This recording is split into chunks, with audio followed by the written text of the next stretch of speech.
Hello, जय हिंद दोस्तों। मैं गौतम कुमार बिहारी आप लोगों को ए से मार्गदर्शन जीएसएम में स्वागत करता हूं। हम लोग जानते हैं कि अभी बिहार में सिविल कोर्ट का एग्जामिनेशन पीटी प्रारंभिक परीक्षा हो गई है। लोग मेंस के तैयारी में जुट गए हैं। बहुत सारे लोग जो है वह मेंस का तैयारी अच्छे ढंग से कर रहे हैं।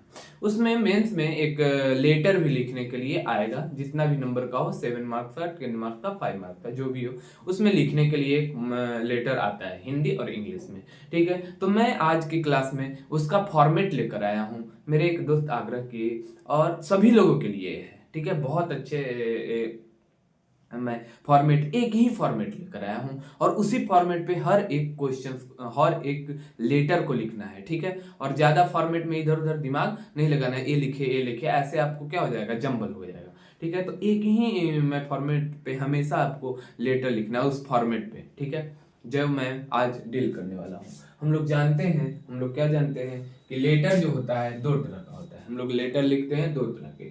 पहला लिखते हैं ऑफिस में, कार्यालय में, किसी भी ऑफिस में, ऑफिस, ठीक है, किसी भी ऑफिस में, कार्यालय में, तो ऑफिशियल लेटर को क्या बोलते हैं, फॉर्मल लेटर। क्या लेटर, फॉर्मल लेटर। और इनफॉर्मल लेटर किसे बोलते हैं, रिलेशन में, ब्लड रिलेशन हो या किसी और रिलेशन में। ठीक है, तो उसको हम लोग क्या बोलेंगे, informal letter. Formal, informal, formal जो है कार्यालय में, इनफॉर्मल जो है वह ब्लड रिलेशन में। ठीक है, सगे संबंधियों का लिखने वाला इनफॉर्मल लेटर हो गया। चलिए देखते हैं, एक क्वेश्चंस लेकर आया हूँ। एग्जामिनेशन में इस तरह से नहीं पूछेगा और भी पूछेगा। Suppose that you are X Y Z, suppose that you are ABC, in your area there is a lot of problem regarding the water logging या regarding the situations of garbages. ठीक है, this types of question will be asked by the examiners in your exam. So at this place there is only one topics we will deliver, और वो short में मैं लाया हूँ। क्या लाया हूँ, संक्षेप में लाया हूँ कि write a letter to the editor of, ये डायरेक्ट भी आ सकता है, ऐसा भी आ सकता है, यह कोई मना नहीं किया है कि ऐसा भी आ सकता है। Write a letter to the editor, किसको लिखना है, एडिटर को लिखना है, कोई भी न्यूज़पेपर का, complaining about water logging problem. क्या, water logging problem in your colony. देखिए ये सिंपल है, ये सभी लोग जानते हैं इसको। ठीक है, और इसी बेस्ड हर एक बहुत सारा रहेगा, हम लोग जानते हैं। देखिए मेरा गेस है कि तीन में से एक जरूर रहेगा। पहला, नगर निगम के पास लेटर, कॉरपोरेशन में लेटर लिखने के लिए, या तो आएगा एडिटर के पास, और या तो आएगा किसी एडमिनिस्ट्रेशन सिस्टम, जैसे डीएम सर हो गए, एसडीएम सर हो गए। ठीक है, नगर आयुक्त, ट्रांसपोर्टेशन डिपार्टमेंट हो गया। ठीक है, ये सबको लिखने के लिए आ सकता है। परिवहन विभाग, किसी भी कमिश्नर को लिखने के लिए आ सकता है। तो एडमिनिस्ट्रेशन का पार्ट हो गया, ये हो गया न्यूज़पेपर एडिटर के पार्ट। ठीक है, देखिए हम लोग ब्लड रिलेशन वाले सगे संबंधी को लेटर को प्रीफर नहीं करेंगे उसमें, अगर लिखने के लिए रहेगा तो। अगर नहीं रहेगा ये सब ऑफिशियल लेटर तो उसको चूज करेंगे, क्योंकि उसमें एवरेज मार्किंग हो जाती है, इसमें आप अच्छे मार्क गेन कर सकते हैं। ठीक है, अच्छे मार्क का फायदा ऑफिशियल लेटर लिखकर आप ले सकते हैं एग्जामिनेशन में। हम देखिए इसका फॉर्मेट क्या होगा, तो देखिए सबसे पहला सेंडर एड्रेस होगा। किसका, सेंडर का एड्रेस। सेंडर जो आप मतलब कि आप लिख रहे हैं तो आप ही का एड्रेस होगा। तो आपका एड्रेस तो अभी डायरेक्ट पटना में या कहीं रह रहे हैं तो उसको तो नहीं डालिएगा, मोतिहारी में रह रहे हैं तो कोई नहीं डालिएगा। आप डालिएगा क्या, एग्जामिनेशन हॉल। क्या डालिएगा, डायरेक्ट एग्जामिनेशन हॉल आप लिखिएगा। क्या लिखिएगा, एग्जामिनेशन हॉल। और जिस जगह पे एग्जामिनेशन दे रहे हैं, पटना गया, दरभंगा, जहां भी दे रहे हैं, उस जगह का एड्रेस यहाँ पे जाना है, डालना है आपको। ठीक है, पटना। किसको लिख रहे हैं, तो टू, क्या लिख रहे हैं, टू रिसीवर एड्रेस, रिसीवर जिसको आप लिख रहे हैं। ठीक है, तो द हिंदुस्तान टाइम्स भी हो सकता है, दैनिक जागरण भी हो सकता है, हिंदुस्तान भी हो सकता है, द टाइम्स ऑफ इंडिया, कोई भी न्यूज़पेपर हो सकता है। तो आपको न्यूज़पेपर में हमेशा, अगर इंग्लिश में आप लिख रहे हैं तो माइंड में आपको क्या रखना है कि कैपिटल लेटर में होना चाहिए। टी, जैसे the Times of India, the Hindustan times. ठीक है, ये जो हिंदुस्तान आएगा उसका कैपिटल लेटर होगा पहला। ठीक है, हिंदुस्तान टाइम्स ऐसे लिखना है, द जरूर लगाना है। ठीक है, अब देखते हैं हम लोग, ये जहां है पटना, पटना में आप अगर हेडक्वार्टर है इसका तो पटना ही लिख दीजिए। अब देखेंगे डेट, क्या देखेंगे, डेट आप 17/1/2025, सबसे फॉर्मल होगा 17 जनवरी 2025 लिखना, ऐसे 17 या 18 या 19 या 13, जो भी हो, 12। ठीक है, या तो आप लिख सकते हैं 11। ठीक है, 10 जनवरी, जो भी हो, 30 जनवरी 2025 आप लिख सकते हैं डेट। अब देखिए दीजिएगा सब्जेक्ट, देखिए डेट को सब्जेक्ट के बाद भी लिख सकते हैं और पहले भी लिख सकते हैं, लेकिन इस फॉर्मेट में लिखिएगा तो ज्यादा बेटर रहेगा। सब्जेक्ट जो रहेगा वो हमारा रहेगा request to resolve, request to resolve, ठीक है। रिजॉल्व को हम लोग सॉर्ट आउट भी बोलेंगे, किसी प्रॉब्लम को क्या किया जाता है, सॉर्ट आउट किया जाता है, या resolve water logging problem in our call में, ठीक है। henceforward what will we write, देखिए यहाँ सैल्यूटेशन है, ये क्या है, सैल्यूटेशन, इसे क्या बोलते हैं, सैल्यूटेशन, सैल्यूटेशन ऐसे माना, सैल्यूटेशन है ना। तो सैल्यूटेशन है, तो यहाँ लिखिए ऑनरेबल सर, ऑनरेबल सर या मैडम, ऑनरेबल सर या मैडम आप लिखिएगा, ठीक है। मैडम इसको आप चेक कर सकते हैं, सर भी कर सकते हैं। अब देखिए ये लाइन को आप रट्टा मान जाइए, हर जगह आपको अगर न्यूज़पेपर में एडिटर के पास लिखना है तो आप इसी को केवल लिखिएगा, ज्यादा दिमाग इधर उधर नहीं दौड़ाइएगा कि ये लिखेंगे, मोस्ट हम्बली एंड रिस्पेक्टफुली लिखेंगे, ठीक है। आप इस लाइन को आप देख लीजिए, इसके बाद ये देखिए यहीं से बॉडी स्टार्ट हो जाता है, तो इसी को आपको केवल लिखना है, ठीक है। हेनते ज्यादा के फिर में नहीं रहिएगा, नहीं तो फिर नहीं हो पाएगा, ठीक है। तो बस लेटर का एक फॉर्मेट जान लीजिए और उसी फॉर्मेट पे आप प्रैक्टिस कीजिए, that is important for you, practice practice and practice, ठीक है।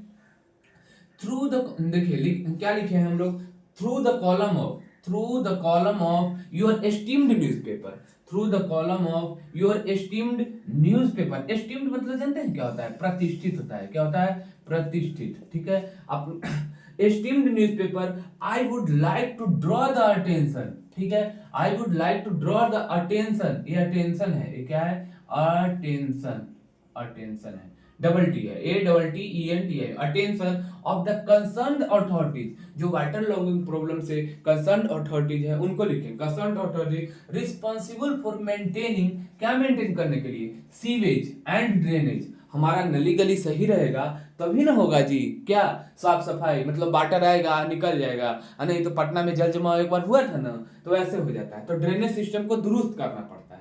तो what will we write, sewage and drainage system in our colony या इन आवर लोकेलिटी, कॉलोनी की जगह आप लोकेलिटी भी यूज कर सकते हैं, लोकेलिटी, ओके, ठीक है। अब ये बॉडी स्ट्रक्चर स्टार्ट हो गया है, hence forward you can write there is a lots of, ठीक है, you have to minimum write 2 paragraphs, what when how many paragraphs, 2 paragraphs you have to essentially write, okay। तो what will we write, through the column of, जैसा लिखा है, through the column of your esteemed newspaper, यहाँ से आपको begin करना है, start करना है, through the column of your esteemed newspaper, I would like to draw the attention of the concern authorities, ठीक है, responsible for maintaining sewage and drainage system in our colony या in our locality. henceforward what will we write, देखिए body structure भी लिखेंगे और thought आना चाहिए, आपको क्या आना चाहिए, प्रॉपर थॉट आना चाहिए, उसका ट्रांसलेशन भी आना चाहिए। आगे हम लोग क्या लिखेंगे, अगर हम यहाँ से आगे लिखेंगे तो क्या लिखेंगे, sewage and drainage system in our colony, इतना हम बता दिए। जो अब यहाँ लिखेंगे, there is a lots of problem are facing by the inhabitant of this locality such as mosquito borne disease. हम लोग क्या जानते हैं, वाटर लॉगिंग हो जाता है, मॉस्किटो बहुत क्या होता है, बहुत ज्यादा और जन्म लेता है, ठीक है। तो लिखेंगे वहां क्या लिखेंगे, there is the lots of problems are facing by the inhabitant of this locality such as mosquito borne disease instances, मतलब उदाहरण के लिए क्या क्या हो सकता है, मलेरिया, डेंगू, चिकनगुनिया, ये सब डिजीज वहां पे देखने के लिए, ये सब का एक्सप्लेनेशन क्रम वाइज करेंगे, 2 पैराग्राफ में मिनिमम होना चाहिए, ठीक है। और क्या लिखेंगे इसमें, और लिखेंगे कि मैंने अपने अधिकारियों को सूचित भी किया था, रिक्वेस्ट भी किया था, बहुत सारा रिमाइंडर भी कराया था, फिर भी वह नहीं कर पाए। तो इसको ट्रांसलेट आप करते फिर भी वहाँ की नाली, ये सब सीवेज एंड ड्रेनेज सिस्टम को दुरुस्त नहीं की गया, ऐसा सबको ट्रांसलेट करके आपको बॉडी फॉर्म में लिखना है, और ये क्षमता आपको डेवलप करना पड़ेगा, ठीक है। आप लिखिए, 1 लेटर 2 लेटर 3 लेटर आप टॉपिक लेकर लिखिए, उससे आपको ये कैपेसिटी क्या होगा, बिल्डअप होगी, ओके। आपको ट्रांसलेट करते जाना है, ठीक है। मैं छोटा सा वीडियो में उतना भी नहीं डील कर पाऊंगा, अगर आप लोग को क्वेरी होगी, अगर आप लोग रिक्वेस्ट कीजिएगा तो जरूर मैं उसके लिए बॉडी स्ट्रक्चर कैसे बनेगा उसको भी मैं डील करूंगा, बॉडी का डील करूंगा, 2 पैराग्राफ कैसे बनेगा, ठीक है। यहाँ पर डायरेक्ट हम आते हैं इस मुद्दे पे, ठीक है, फॉर्मेटिंग पे। क्या लिखा है, योर, देखिए जब इंड हो जाएगा बॉडी पार्ट तो हम डायरेक्ट लिखेंगे योर ट्रूली, ठीक है, या योर सिंसियरली, दोनों में से कोई यूज वर्ड कर सकते हैं। योर ट्रूली, ठीक है, डायरेक्ट योर ट्रूली ही अच्छा रहेगा, ज्यादा दिमाग नहीं लगाइए। योर ट्रूली XYZ, अपना नाम, XYZ नेम, ठीक है, अपना नाम, और जो एड्रेस डाले हैं यहाँ पे सेंडर्स एड्रेस में, यही एड्रेस वह यहाँ पे होना चाहिए, ठीक है, नहीं तो मार्क्स पे डिडक्ट हो सकता है। तो इस फॉर्मेट को आप लोग अच्छे से कवर कर लीजिएगा। इसी फॉर्मेट पे हर एक आप हिंदी में भी लिख सकते हैं। कैसे, देखिए यहाँ सेंडर मतलब होता है प्रेषक। ये लिखना जरूरी नहीं है कि सेंडर और रिसीवर और डेट हम लिखे हैं, आप डायरेक्ट इसको लिख सकते हैं। Examination hall to the Times of India Patna 17 January 2025, ये भी अच्छा रहेगा और ये भी अच्छा रहेगा। आप ज्यादा इस सब को इग्नोर ही करें तो अच्छा रहेगा, ठीक है, क्योंकि ये सब इम्प्लाइड होती है। सब्जेक्ट केवल दे दीजिएगा, सब्जेक्ट को आप दे सकते हैं, ठीक है। ऑनरेबल सर, ये बहुत एसेंशियल है, ये देना ही पड़ेगा, ठीक है। या सर या मैडम भी लिख सकते हैं, डायरेक्ट ऑनरेबल लगा दीजिएगा तो बहुत, या respectable, honourable sir, respectable sir, है ना, ये सब क्या होता है, बहुत वर्ड्स को और क्या करता है, सॉफ्ट करता है, ठीक है। तो यही रहा आपका फॉर्मेट। उसके बाद बॉडी पार्ट लिखना है, और ये आपका लास्ट में your truly, your sincerely XYZ पढ़ना, ठीक है। आज के लिए और सभी को ध्यान में देना है। देखिए मैं लेफ्ट ही साइड हर एक चीज को लिखा हूँ, राइट साइड नहीं, क्योंकि मॉडर्न में यही लिखा जा रहा है। मॉडर्न कॉन्सेप्ट पे क्या लिखा जा रहा है, लेफ्ट ही साइड पे हर एक चीज को डील किया जा रहा है, ठीक है। हम लोग इस तरफ क्या मानेंगे, लेफ्ट ही मानते हैं, ठीक है, पेज के लेफ्ट साइड। ऐसे अगर देखेंगे तो उसका मुंह इधर रहता तब ना होता, तो रीजनिंग वाला नहीं कंसेप्ट लगाएगा, ठीक है। यहाँ पे क्या होगा, लेफ्ट ही साइड होगा, ठीक है। तो लेफ्ट साइड में पैराग्राफ आपको और क्या करना है, 1/4 पैरा छोड़ना है। क्या करना है, 1/4। सपोज दैट इतना बड़ा आपको पेज मिले, ठीक है, तो इतना क्या करिए, इस तरफ छोड़ दीजिएगा, और उसके बाद आप लिखना स्टार्ट कीजिएगा। यहाँ से लिखना स्टार्ट कीजिएगा। यहाँ पे मेरा बोर्ड पे कम स्पेस है, ऑन अकाउंट ऑफ दैट मैं ऐसा लिखा हूँ, ठीक है। तो आज के लिए इतना ही। वीडियो में अच्छा लगे तो लाइक करें, चैनल को सब्सक्राइब करें और लोगों को भी बताएं, ठीक है, ताकि मेरा यूट्यूब फैमिली भी बढ़े, और ऐसे ही जरूरत के अकॉर्डिंग मैं हर एक टॉपिक को लाता रहूंगा। जय हिंद, जय भारत, वंदे मातरम। मैं गौतम कुमार बिहारी, एस मार्गदर्शन में स्वागत करता हूँ।